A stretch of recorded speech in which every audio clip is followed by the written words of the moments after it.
Good evening, everyone. For those of you who don't know me already, I'll just quickly introduce myself.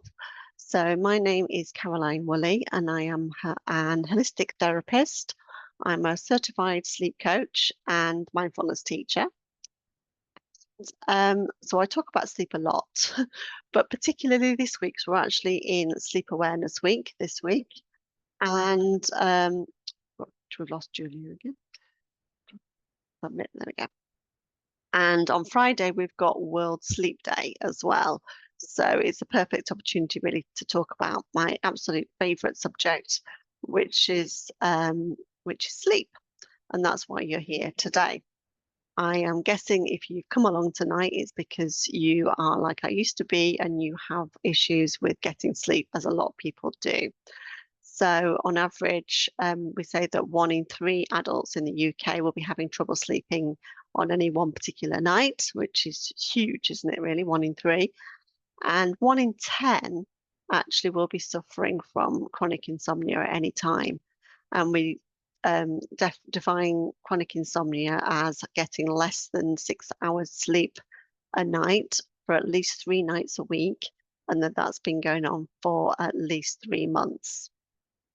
So that's why we're here, really, for me to share with you some tips on what you can do to get a good night's sleep. Because I'm sure if you're anything like I was, you have already tried everything there is out there. You've Googled every cure, every miracle cure, every thing that you can do to try and get more sleep, because we're always desperate, aren't we, to sleep better when we're struggling. Everything is so much more difficult. It can feel really like we're walking through treacle all the time. It just makes everything harder and can really be quite debilitating. So we want to try and get some better sleep as soon as we can. And the good news is that I can teach you how to do that. So this is the way that tonight's session is going to run. So as I say, it's absolutely fine for you to have your cameras off and be on mute. In fact, I'd encourage you to stay on mute for now, because I'm going to share with you my top 5 tips for getting a good night's sleep as a certified sleep coach, and from my own personal experience as well. And I'll tell you a bit more about that in a second. Then there will be an opportunity for you to ask questions towards the end. So I'm going to give you my tips first. I'm going to share with you a really simple but effective relaxation exercise as well that you can take away with you and try even tonight. That's really good to do in bed to help you to switch off for sleep if you're struggling to fall asleep, or that you can try in the middle of the night if you wake up and struggle to get back to sleep. And then I will tell you a little bit towards the end as well about how I can help you further with sleep problems, because not necessarily will these tips be enough on their own, but they should give you a really good starting place. They are quite generic tips. I've kind of picked the ones that I think that work for most people and are kind of the key ones to get started with. But we can all have our own individual things that are going on that are making it more difficult for us to sleep. So sometimes it can be that we just need to tweak things a little bit to our individual circumstances. And I'll explain to you a little bit more about how I can help you with that, and what's coming up in the next few weeks after I've shared my tips.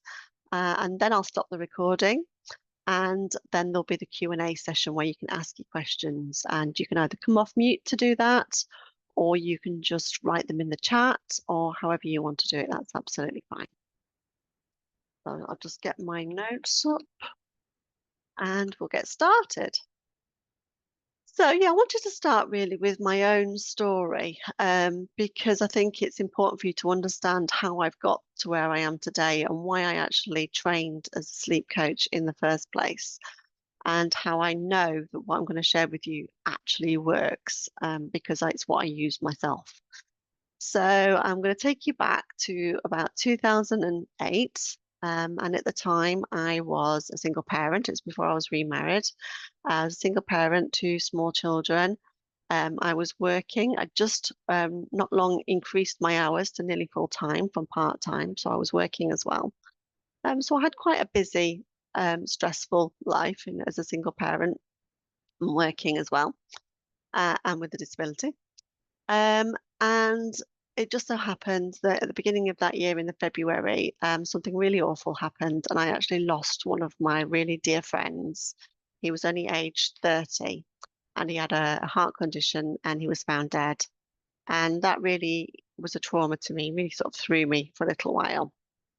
And that's where, when I look back, is where I sort of pinpoint my issues with sleep too. That's why I'm telling you this story. It was around that sort of time. And of course, I went to see my GP because I was really struggling in the first few weeks after we lost him with sleep. And he, as the GPs tend to do, gave me some sleeping pills, but told me that they were only a short-term solution and that I could take them for about 3 weeks. So I did that, and initially they did help. They did sort of knock me out, but I found that the sleeping pills really left me feeling quite groggy. And I was in a difficult position, sort of in my mental health anyway, having just lost a friend so young.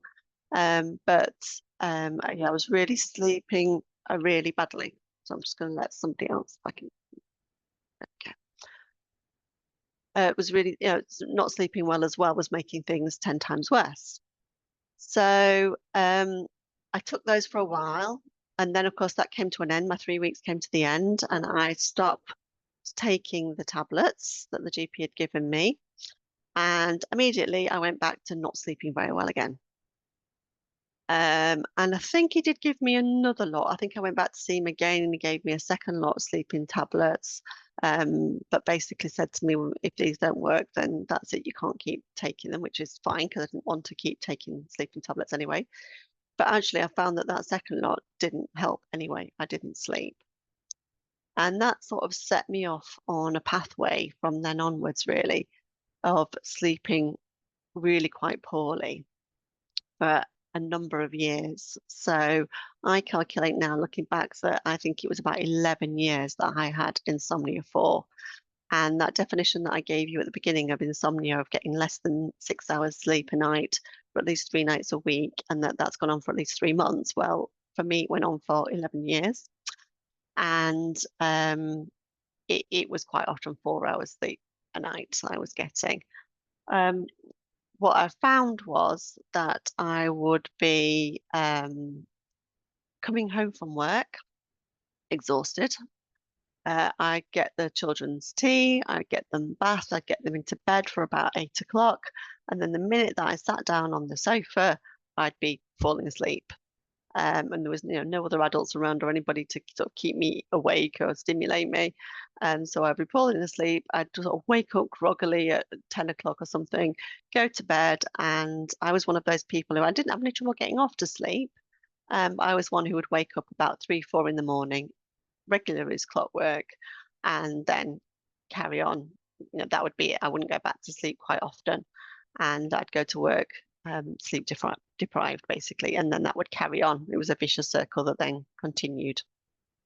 Sometimes it got worse. Sometimes it could be 1 a.m. that I was awake, and then I couldn't get back to sleep at all. So I'd have gone to work having been up since 1 a.m. I can remember quite vividly some times where I had an office job at the time where I'd have to get up from my desk in the middle of the afternoon, go to the ladies and splash my face with cold water just to wake myself up. Otherwise, I could quite easily have fallen asleep, even in the middle of a busy office. Yeah, and sometimes it would be better. I did find that in the sort of school holidays, when the pressure was off a little bit, the weather was better, then I might sleep a little bit better for a few weeks. But I never really got what you'd call a good night's sleep. And it was really, really, really debilitating. I was grumpy with the kids, I was short-tempered, I was really struggling to focus at work. I'm sure you recognize all of the signs. And I think I didn't go back to the GP specifically about sleep, but I did mention it if I had to go back for other things. And there was never really anything that they could offer me other than sleeping tablets. And I knew that they just didn't work for me. And it wasn't a path that I wanted to go down. So I started doing my own research, looking into what I could find, and I tried everything. I think I've tried pretty much everything that's out there.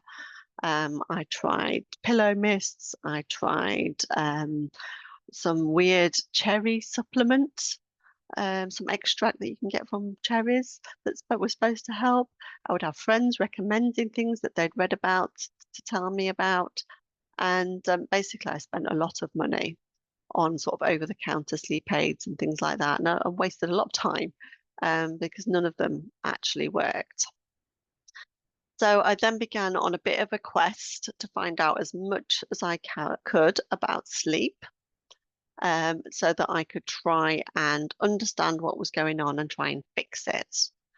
And this is how I then ended up training as a sleep coach. It was more for myself originally, to try and understand what it was that I could do to try and help myself because I couldn't carry on the way that I was. I was, several years in by now.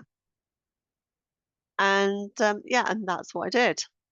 And then I discovered Reiki as well. Somebody had said to me that Reiki was really, really relaxing, and I knew that I found it really hard to switch off. And I tried that, and I found that that really helped me too. Quite a lot of my clients who have Reiki find that it really helps them to sleep right from their first treatment. I know quite a lot of them actually fall asleep during their treatment. So that's really quite common in my treatment room. And then I also started to learn how to manage my stress levels better as well.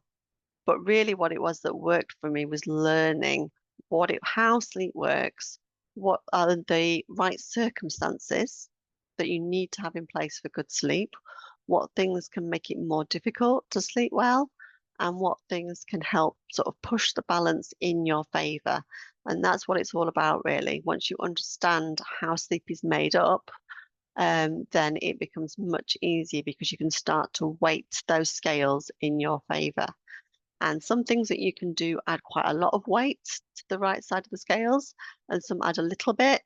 But with all things where we're sort of measuring by weight, we want to try and get to a point where we tip that balance in our favor and we can sleep better. So that's just a little quick synopsis of my story, just to show you that these things that I'm telling you, I have tried them myself. These are what I use and they're what I continue to use. Now, the reason that I need to continue to use them on a regular basis, you may not, is because I actually have discovered through all of my research that I probably have a sleep disorder, as well as other things that influence my sleep. Now, sleep disorders are not particularly common, but there are several different ones that exist. And although it's really hard to get proper studies done and proper tests get referred to a sleep clinic to have this kind of underpinned and explained properly, it is very common in people who are blind as I am and who have no light perception, to have difficulty in sleeping, because it's the light that tells our bodies that it's time to wake up. And that helps to then start our wake hormones, which keep us awake. And then it's also the lack of light in the evenings, which tell us it's time to sleep. And I don't have that. So therefore, I am always going to have more difficulty than other people in sleeping properly. And in some blind people, it can get completely out of control. And they have no idea of day and night, and they sleep at all sorts of weird times. Now, using a combination of the things that I teach other people who don't have that, but who do have sleep difficulties, I can keep a lid on it. I can keep a manage on it, and I can keep my sleep-wake cycle to what's pretty much a normal cycle most of the time. But it does mean that I particularly need to stick to it quite strictly, because it can quite easily go off topic if I'm not careful. But I know how to bring it back. Now, hopefully this won't be the case for you. You won't have a sleep disorder. So once you've learned the techniques and you know what it is you need to do, you can sort out your sleep problems. And as long as you manage whatever it was that was causing you to have sleep problems in the first place, you should be okay.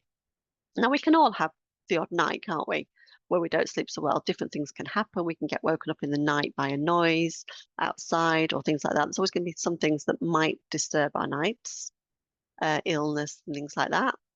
But hopefully, once you've learned these techniques, they stay with you forever and you can soon get your sleep back on track. So that's just a little bit about my story. So let's start by sharing some of my top tips. I've got 5 top tips to share with you tonight. And I say these are tips that will help most people. And they're certainly not going to do any harm. And most people will find just by employing these 5 tips, you should start to see improvements in your sleep alone without anything else. So my first one is, it might sound a little bit bizarre, this first one, but it's actually to spend less time in bed. So when we're struggling to sleep, it can be really tempting to stay in bed for longer. And there are 2 ways in which we do that. Either we try and catch up on lost sleep by staying in bed longer at, say, a weekend or on days when we're not at work, to, in inverted commas, catch up on missed sleep. Or if we're struggling to sleep in the night, if we're struggling to fall asleep, or if we wake up in the night and we can't get back to sleep, then we tend to lay there tossing and turning and worrying about the fact that we can't get back to sleep. And both of those things are not going to help in the long run. We need to get out of bed and not spend as much time. So let's take the first one first, not lying in at weekends. Our brains are set up in such a way that they really like routine. And as I explained earlier, we have a sleep-wake cycle. It's our circadian rhythm. It's something that we're all born with, which is part of us as human beings, that wakes us up in the morning with the light. We have we have wake hormones that flood the body at that point that keep us alert and focused and awake. And then they slowly sort of diminish throughout the day.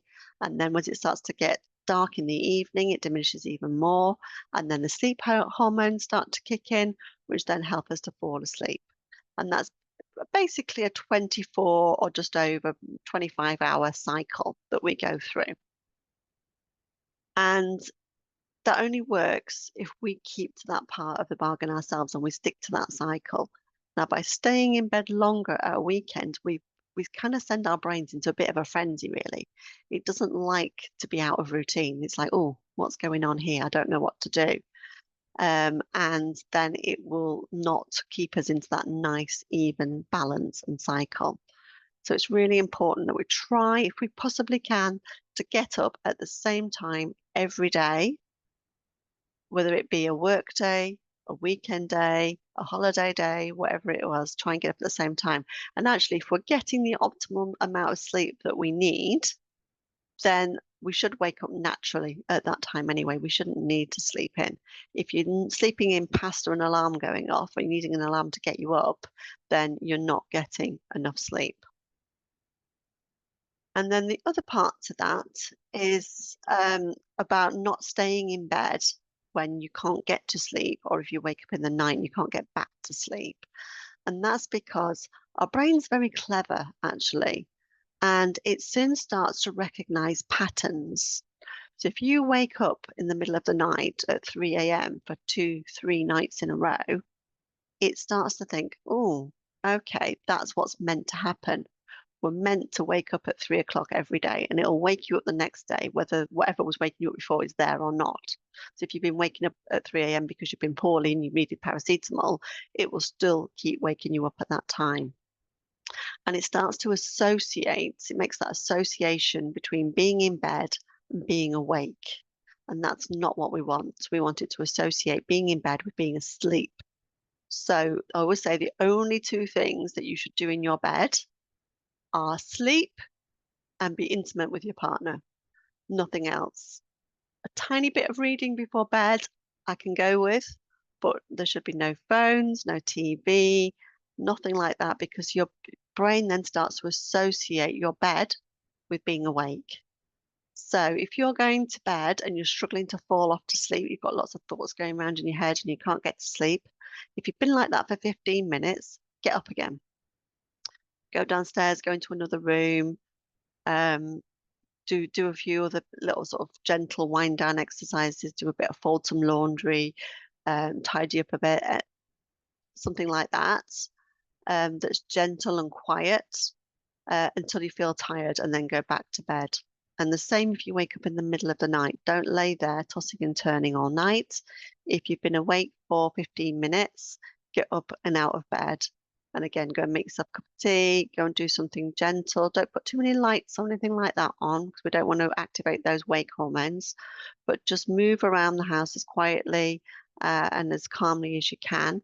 Maybe do a jigsaw puzzle or something like that until you feel that you're ready to go back to bed and you feel sleepy, and then go back to sleep.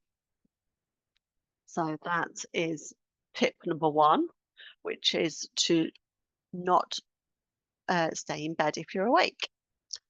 So tip number two is a good night's sleep starts the minute you get up. It's not all about what you do just before you go to bed. It actually starts the minute you get up. And the reason I say that is because quite often the first thing we do if we've had a bad night's sleep is to say to ourselves, oh, I'm so tired. I'm never going to get through today. It's going to be hard work. We start from a really negative mindset. And that already sends our brain into stress mode. And it's stress that is going to then cause us to not sleep the next night. We can almost create our own kind of anxiety around sleep if we're not careful. And it stems right from the words that we say to each other. I think it was last week I did a blog post on this, on how it's important that you're careful about what you say to yourself. But it's also about yes, so setting the day off in a really calm and positive manner, because what you don't want to do is that stress to accumulate throughout the day. And as I explained earlier as well, your circadian rhythm means that in the morning when you first get up, you should naturally be getting lots of wake hormones, as I like to call them, flooding your body. But you can do something to actually boost those wake hormones. They are stimulated by light. And in our sort of modern society, we tend to not get as much natural light as we used to. And it's that natural light that is going to help to boost those wake hormones and make us really alert in the morning. So the best thing you can do when you first get up in the morning is as soon as you can, is to get outside for a few minutes and just get some natural light into your eyes. Open your eyes as wide as you can, and just stand there for a few minutes, maybe do a little bit of mindfulness, just notice what's going on in your garden. You pop a coat on if you need to. Now that's not always as easy. It's going to get easier as the days start to get longer, but that's not always easy in this country in a winter when maybe it's not light until 8 o'clock. But if the earliest you can get out in the light is lunchtime, then get out then.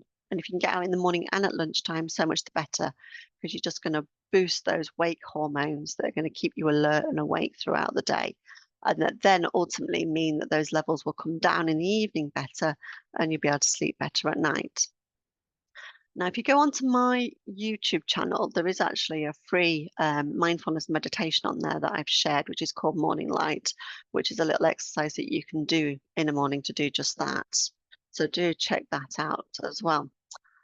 Now, the other thing that you can do if you can't get out in natural light for whatever reason is it can be helpful to use one of those satellites and have one of those wherever you sit in the morning to have your morning cuppa. And they can sort of give you that same, it's not quite as good as pure natural light. Nature always does things better, but it can definitely be an alternative in the winter months, or if you can't get out in the daylight for whatever reason, or if it's a dull wet day like it's been a lot recently, then yeah, get one of those satellites and put that on in the morning and just take in as much light as you can first thing in the morning. Don't do this in the evening. Definitely don't have your sad lamp on then, because that's going to stop those sleep hormones from being secreted instead. You want it as dark as possible in the evening. So light in the morning and dark in the evening. And then throughout the day, just manage your stress levels as best you can. There's lots of things I can share with you on how to do that. There's some really easy breathing and mindfulness exercises that are great for managing stress, because stress is cumulative. So every little tiny bit of stress that we encounter during our day, if we don't get rid of it in some way by doing a breathing exercise or a mindfulness exercise or something like that, or just taking a few minutes out to calm down, it accumulates in the body. And then it's no surprise really that when it gets to bedtime, then all that stress comes pouring out. It's a bit like a bottle of Coke or something that's been shook all day, and then the lid comes off at night, and there's no way you're going to be able to sleep, because all those stress hormones are going to be in your system instead. The adrenaline and the cortisol And those stress hormones also suppress the secretion of the sleep hormones. So not only is the stress itself making it more difficult for you to sleep, but those stress hormones are actually making it more difficult for your body to produce the sleep hormones that it needs to drift off to sleep.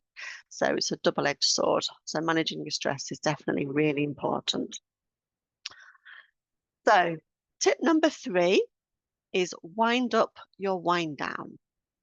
And what I mean by that is about having a really strong wind down routine before bed. So when we talk about a wind down routine, we're talking about ideally maybe an hour and a half before you're due to go to sleep, but at least sort of 30 minutes to an hour if you can. Just use that time to actually help your body and your mind to prepare for sleep.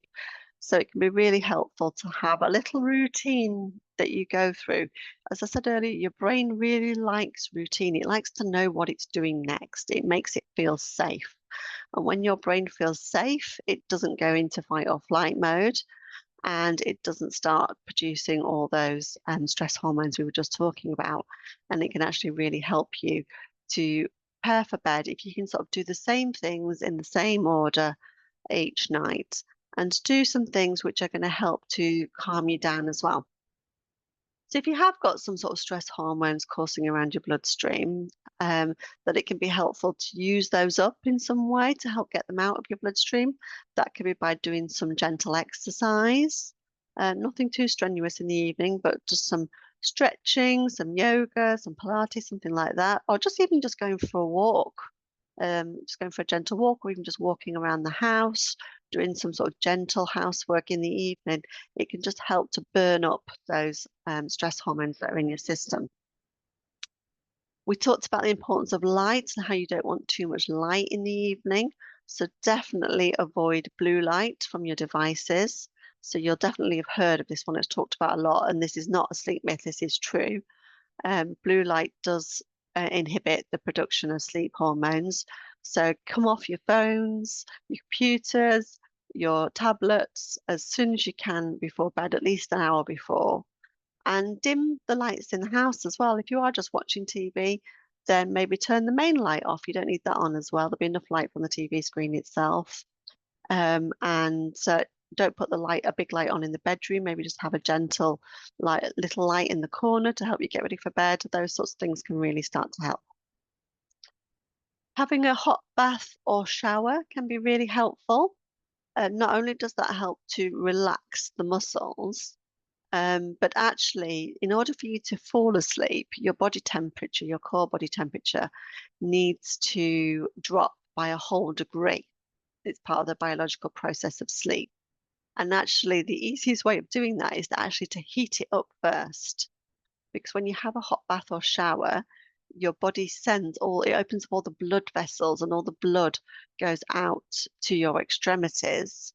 So then when you come out of that hot environment, you lose a lot of heat through your head, your hands, and your feet quite quickly. So it helps to cool your body down. So by having a hot bath or shower as part of your bedtime routine, it can really help your body to prepare for sleep. So that's tip number 3, wind up your wind down. Tip number 4 is get out of your head and into your body. What I mean by that is quite often if we're struggling to sleep at night, it's for a lot of people, it's because we've got loads of thoughts going round and round in our head. We go into overthinking mode, don't we? And the problem with that is that quite often we end up going down some rabbit holes that we've been down 100 times before. We find that one thought leads to another thought, leads to another thought. And before you know it, we can quite often be in quite a sort of dark, anxious place.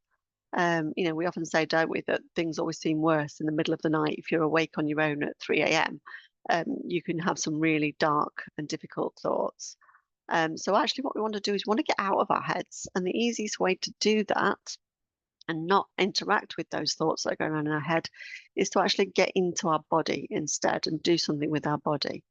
So if you are awake at 3 a.m. and you're struggling to stop thinking about things, then it can be helpful to either write them down, to get them out of your head and onto paper.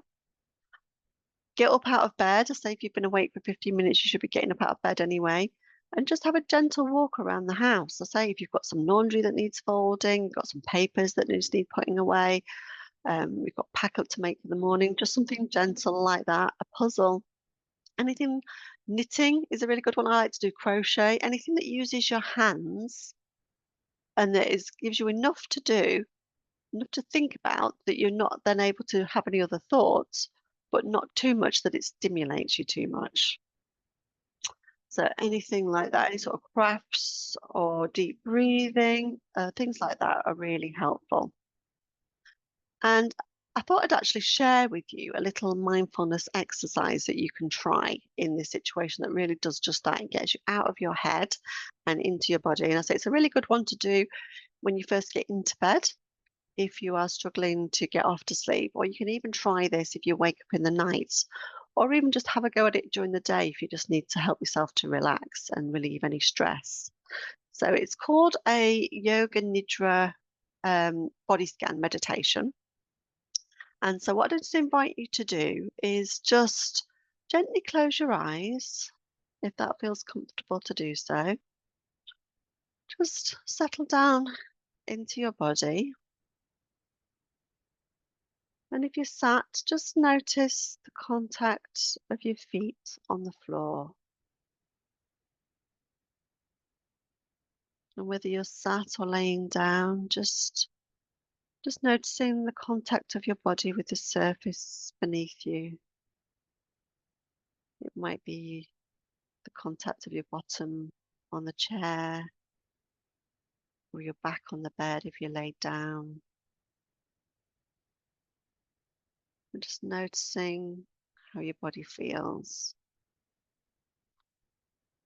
And what I'm going to do is I'm going to ask you to focus on a particular part of the body in turn.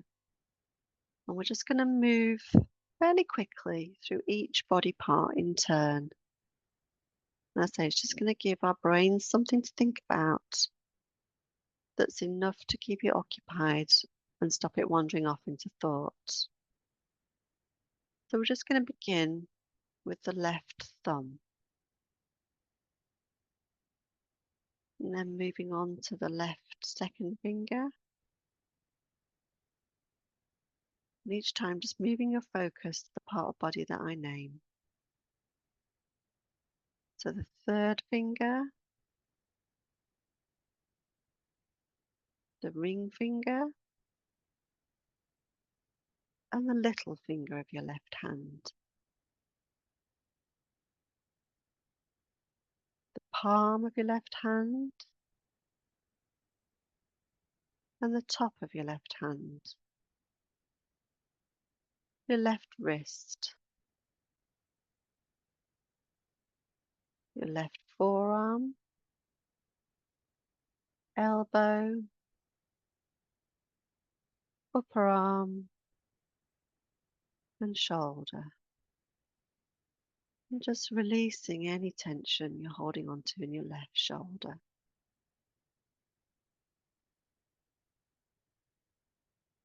Then moving down the left side of your chest, the left side of your waist, the left hip,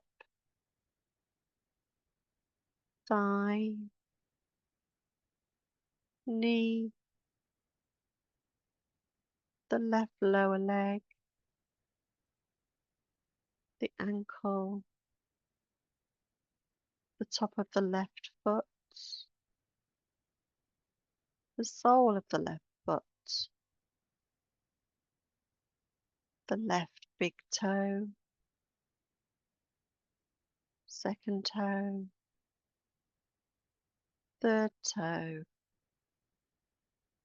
fourth toe, and little toe.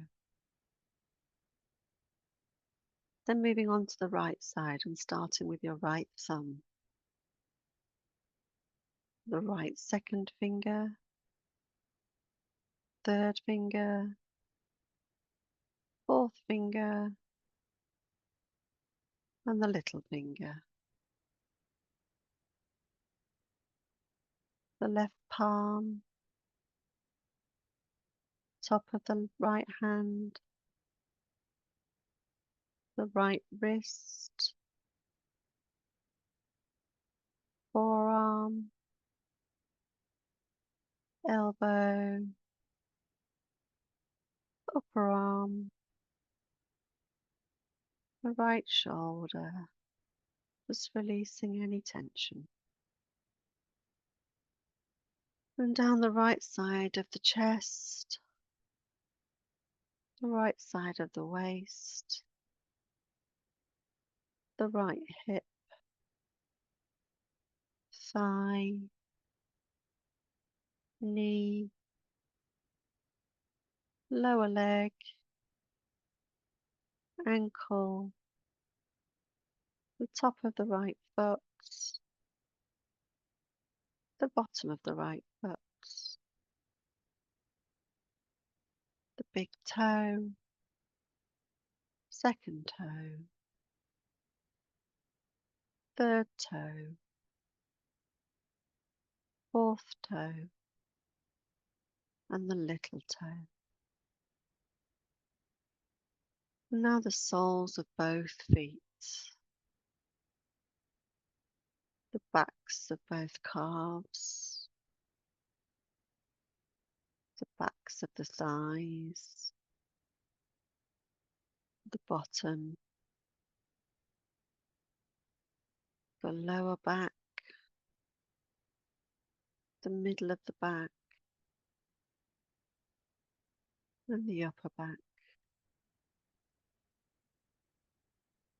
the shoulders, the neck, and the back of the head. Then moving to the front and the tops of the feet, the shins, the knees, the fronts of the thighs, the pelvis, stomach, chest, the fronts of the shoulders, the throat,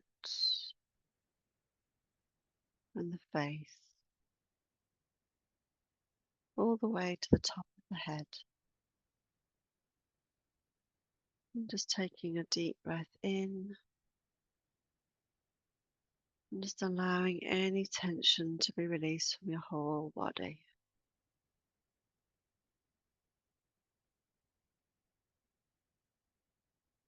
And then when you're ready, you can reopen your eyes. So I hope you found that really relaxing. So it's a fairly simple one to do by yourself because you're just going through the parts of the body in turn. So it's an easy one to do without any guidance from myself, easy to remember. So just have a go at that next time that you're struggling to either fall asleep or get back to sleep in bed and see how you get on. It just gives your mind something else to focus on other than the thoughts that are going around in your head. So back to our 5 tips. So we've done 4 tips so far. We have done, what were my 5 tips? Number 1, I'll get right to the top of my sheet. We did a good night's sleep starts the minute you wake up. We did wind up your wind down. We did manage your stress.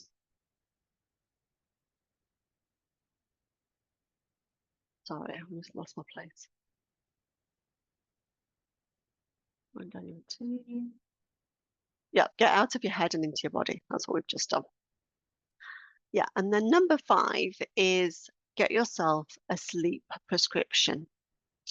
Now, what I mean by that is not run to your GP and asking for some sleeping tablets, because I'm sure if you've suffered with insomnia for a while, you've already tried that, and you're looking for something different if you're here tonight. And as I discussed at the beginning, that's only a short-term solution anyway. Although they do have their place, I'm not knocking sleeping pills altogether. They definitely can have their place, but they're not a long-term solution. What I mean is understand what it is that's particularly making it more difficult for you to sleep. because once you can understand what it is, because we're all different, then you can start to do something about it. So as I explained at the beginning, part of my issue is the fact that I don't have those light receptors in my eyes, so that morning light doesn't necessarily work for me as well. So I'm not getting those wake hormones, which make it more difficult. So there are other things that I need to do to put in place to overcome that. I also know that for me, um, stimulation in an evening is key. So I'm on my computer now, which is later than I would normally be because I know that I find it easier to come to these things in the evening. And obviously, it's quite stimulating just being online and talking in front of you guys as well. So I will definitely need to up my wind down routine tonight to help me to sleep and make sure that that is really spot on. And I also know that being on my computer a lot stimulates me. So whenever I can be off that for a longer period of time, then that's better for me. So it's about understanding it and what it is that's causing it. So for you, it might be that you're a menopausal lady. It might be that you've got a lot of stress going on in your life, that you're caring for somebody, or you've got a lot of stress at work. There might be some other environmental issues. Whatever it is, then it's about identifying that and getting some support with it because you don't have to suffer alone. Now, in an ideal world, what we'd say is you go and see your GP. There are such things in the country as sleep centres, and they would do a sleep study on you and find out exactly what it is that's going on, and then you would know exactly what it is to do. But unfortunately, we all know the issues that the NHS are facing at the minute. Even if you can get into one of the very, very few sleep centres there are in the country, there's usually at least a 2-year wait. So really, it's up to us on our own to find out what's going on for us. Or if we can't do it on our own, then to get some support from someone like me as a sleep coach. So before we just move on to our Q&A section and you can ask me some questions and find out what's going on for you, I just wanted to tell you about something that I've got coming up, which is a way that you can work with me. So up until now, I've only offered my sleep coaching as a one-to-one program. And that obviously has a certain cost involved in it. And what I wanted to do is I'm on a mission to try and help as many people to sleep better as possible because we know how debilitating it can be.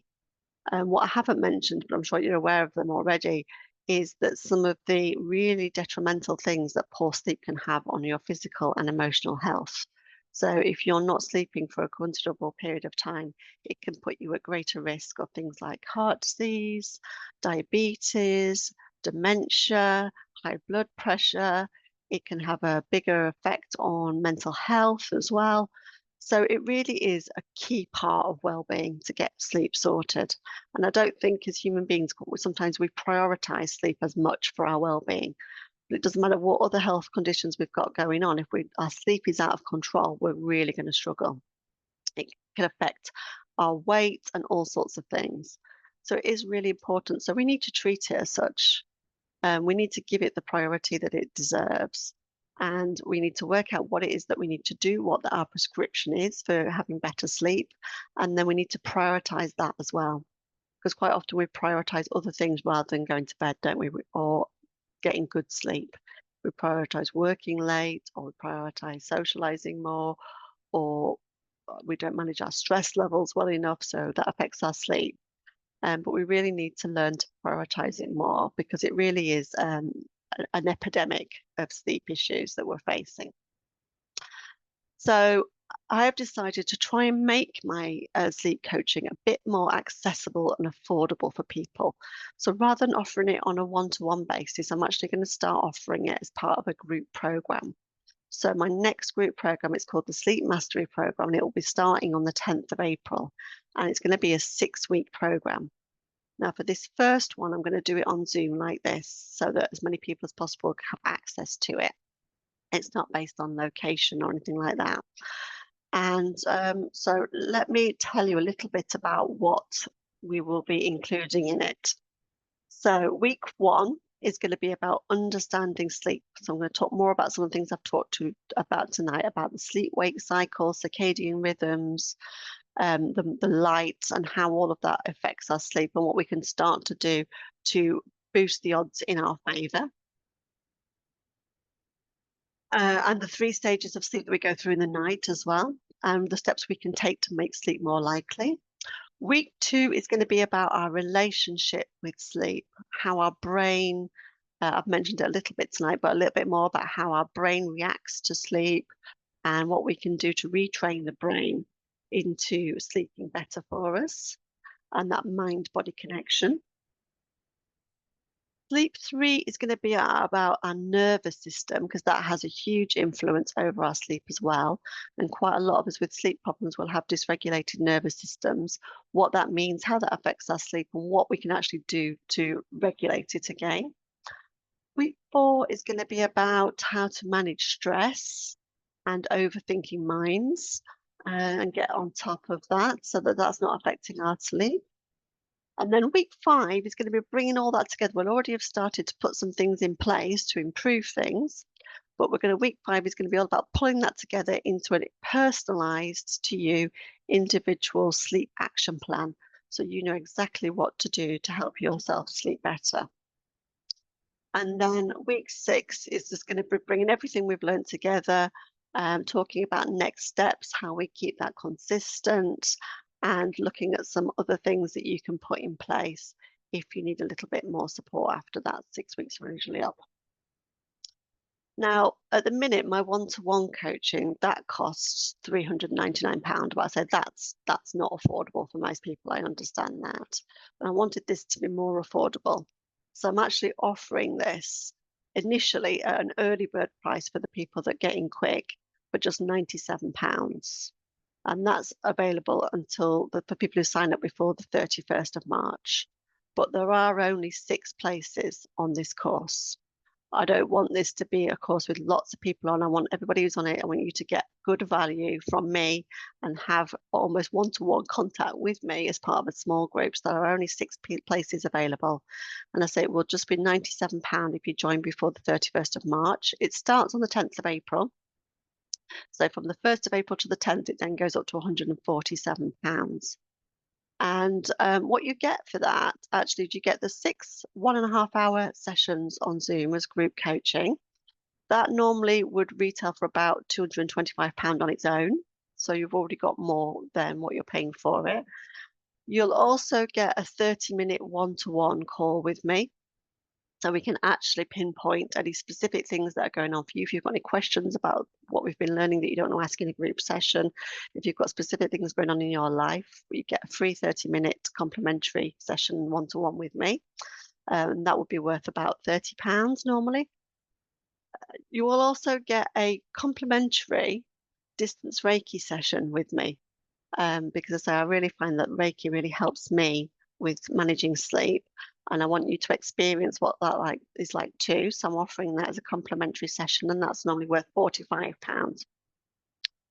So all of that together, oh, I haven't told you everything. You also get access to 3 meditation bundles, one which is a morning routine to help you get off to a good start, which includes the morning light. You'll also have access to my wind down meditation bundle as well, with some meditations to help you wind down for sleep, including that one we've just done. They're both normally worth £20 each. And also you'll get free access to my 30-day 5-minute mindfulness challenge. So 30 more short 5-minute meditations that you can do to help you to manage stress better. So all of that all together normally add up to about £375. And you're getting all of that for the early bird price of just £97 if you sign up before the 31st of March. And I said there are only 6 places available for that too. So if you think, yes, that's something that I definitely need, I need your help and I need to get my sleep sorted out, then you can book onto that now. I will pop the link in the chat for you if I can. It's on my website.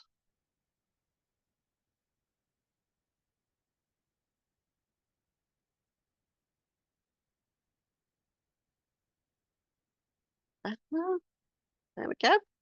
The Sleep Better page on my website, or where you booked onto this course tonight, the course is actually there for you to book on for and pay for as well. the 6-week sleep mastery program it's called. There'll also be more information coming about it in my weekly email if you're on my email mailing list. If you're not quite sure, if you're thinking, sounds okay, but I'm not sure, I've got a few questions I want to ask, I don't know whether it would work for me because I've tried this before, I've tried that before, then do just book a free discovery call with me and let's have a chat about it. And we can explore whether it would be the right thing for you. I'd say the only people it's not right for is if you already know that you've got some kind of a sleep disorder or a mental health issue like depression or something like that, that it wouldn't be right for you to work in a group session on this. It would need to be more one-to-one coaching, and that would need to be taken into consideration if that's not being managed at the moment. And if you had something like narcolepsy or sleep apnea or one of those sleep disorders, then this program is probably not going to work for you. But if you're not sure, so do book a free discovery call with me and we can have an informal chat, no pressure, and we can work out. I only want you to come on this course if it's going to work for you. And by the end of the 6 weeks, you are going to be sleeping better. So just a couple of other tiny little things. If you liked the little relaxation exercise that I did earlier, I'm going to be sharing more of those for free in a little World Sleep Day free relaxation event in the Thrive Tribe Facebook group on Friday evening. So if you're not already in there and you'd like to take part in that, then drop me a message and I'll invite you into that group. And I'll be sharing more of them as well at my monthly online mindfulness club. And the next one of those is this coming Monday, and that's £5 to join. And I'll be sharing more relaxation exercises for sleep in there.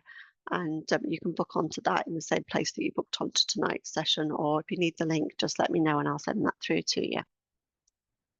There we go. So I'm going to stop the recording now. And then if anybody wants to ask any questions, then please do come off mute, or you can pop them in the chat, however you want to do it. Or so if you don't want to ask in the group session, then just contact me privately. I'm sure you all know how to contact me. You've got my email address with the link that you booked on for this evening, and you can ask me then. But I'll switch the recording off now and we'll do the Q&A session.